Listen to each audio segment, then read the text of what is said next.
Kauno rajono savivaldybės meras Valerijus Makūnas. Man Akacijų alėja tai yra vizitinė kortelė Kulautuvos ir Kauno rajono. Tai yra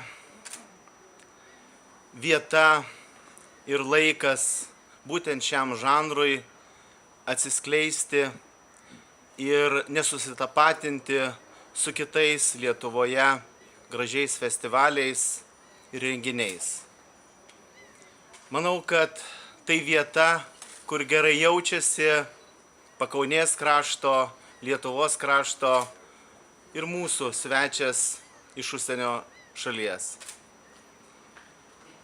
Galiausiai tai vieta, kur gali atsiskleisti jaunas, talentingas, propaguojantis šitą žanrą žmogus. Aš, kaip rajono vadovas, labai nuoširdžiai džiaugiuosi ir didžiuojuosi, kad būtent Kulautuva yra bardų sostinė. Linkiu nuoširdžiai sėkmės ir klestėjimo šiam festivaliui.